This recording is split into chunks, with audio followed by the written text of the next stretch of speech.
and Dwayne Wade right at the body of Anderson Varejao.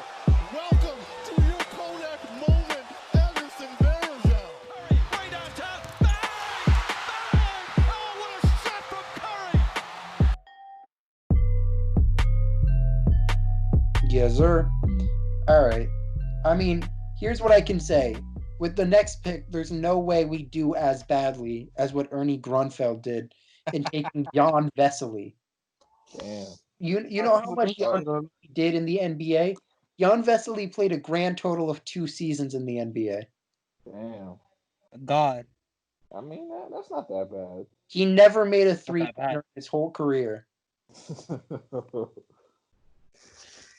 He had a grand total of 96 assists over his career. How do you only score 590 points over 162 games? My boy wasn't getting that burn. He wasn't getting any burn. It wasn't gonna go for him. The game. Wasn't gonna go for him. All right, Kevin. Who you taking at 6? Who's joining John Wall and not yet Bradley Beal? This is tough. Tough. I mean, it is because you got to choose the first one of the second tier. So, yeah, no. But thing is that I confided between two. But if I had to, if you take Kenneth Faried, I'm gonna jump through the computer. No. Look, first, before I make my pick, I'm gonna say this right now. I take no big men. Because if bro, you don't remember that team? They have 5 centers. They had 5 centers. They had Nene. They had Singleton. They had Trevor Booker. They had Andre Bloch. They had Ronnie Turiaf. They had JaVale. He could play. They put him at center. I remember they put him at center. You shouldn't care about who you have on the roster when all you listed out was a bunch of backups. That's tough. No one there is a starting caliber. My fault. Yeah, my fault. So they started JaVale McGee. I forgot. Yeah, totally. You already know. Yep. JaVale wasn't good for the Wizards. One of them had to start. He wasn't good, but he wasn't bad. He was whatever. He was JaVale. JaVale was JaVale. My boy was being now. Yeah. Yeah, I take Bogdanovich. I like that. Oh, he's reading my mind. So you taking Bogdanovich too, Patrick? Oh, wait a minute. For me, after analyzing the board, it was between Bogdanovich and Tobias Harris. I might have to take Tobias Harris. Yeah, I was gonna say I might have to take. See, that's the thing. I was considering maybe Tobias Harris, but for me, I just okay. Look, to be honest, I see Tobias Harris. I don't. The way he's been playing recently, it kind of for me. I'm not trying to say he's soft, but like I just don't think. I'm not a big Tobias Harris fan. He plays like Cat. Pretty much. Chill with that. They remind me of each other. Cat and Tobias Harris. They remind me of each other. Except one of them is an All NBA level player, and the other is an overrated All Star who's getting paid far too much. Yeah, but he's not even an All Star. He's like he got close to making the All Star one year, and the Sixers were like, "Oh, real shit? Let me give you all the money in the world." Yeah, but I feel like Tobias Harris, he's like a very he's a very high level role player for me. Yeah, he's like the most above the average player, like possible without like crossing the threshold.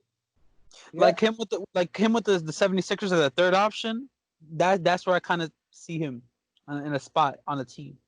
I mean, I'm not saying he was a good fit. He wasn't for me. He wasn't a good fit in Philly. But if he would have played that second option, that's I think where he would take a fit. I think he's a solid third option for a championship team. Yeah. And Patrick. So we talked Tobias Harris. What about Bogdanovich? Kevin, what made you take Bogdanovich over Tobias Harris? For me, I say that's a much better fit for John Wall. You have a knockdown shooter that you can pass to right there. And I feel like for Bogdanovich, he's a really smart player. He can almost fit in most systems that you can put him in. Yeah. But yeah. And it would be. I feel like they'll have a faster pace for the team at least, because I know the pace for their team was dreadful. They were a slow ass fucking team, especially since they had so many damn big men. So I feel like I feel this is a great fit, especially since he was like knocking down 20 points for Utah before the season ended or something like that. Yeah. So you could have argued he was Utah's second best player. Yeah. Yeah. I mean, except number one, Joe Ingles, the god, Joe Ingles. But for me, there were only two real options for this pick. There was Marcus Morris, and there was Davis Bertans. Oh. So I'm gonna take Bertans here. I didn't think we were gonna take him first 10. But go ahead. Look, I'm a huge fan of the Latvian laser. I think he provides he's a perfect counter. I mean, the reason the Wizards took Bradley Beal the next year was because you put as much shooting as you can around John Wall. Like before all this injury stuff, John Wall was essentially a baby LeBron. Like Patrick, I know you got to defend your father, but John Wall and LeBron were very similar in how they played and in how you needed to build a roster around them. Right? So I think you get great shooting. Baby Bertans, LeBron. huh? Keep talking. So I think Bertans provides now some of the best shooting in the league. And I mean, he's a great third option. And I don't think Tobias Harris fits well with this team. I think Bogdanovic, it took him 4 years to come over, right? So that's a long time. Very long time. And I think you got to go with Bertans. I mean, I liked Marcus Morris, but I think he gets a little too shot happy, and I think John Wall and him would get in far too many arguments over that. So I think you take low ego Davis Bertans, who's gonna run around, shoot the hell out of the ball, and have some fun with it. So that's my pick there. I like that. Like that? All right. That's good. Yeah, baby LeBron. He is a baby LeBron. Damn, baby LeBron. Don't ever disrespect LeBron like that ever again. Look, think about it. When you build a team around LeBron, you were building it the same way around how you build around John Wall, which is you need lots of shooting.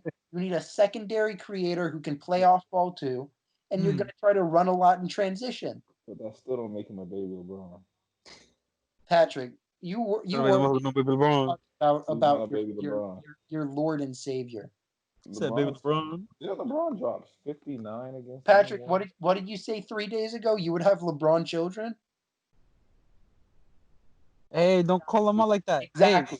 Hey, don't call him out like that. I don't know what you're talking about, but you need to stop. You need to stop. That's not right.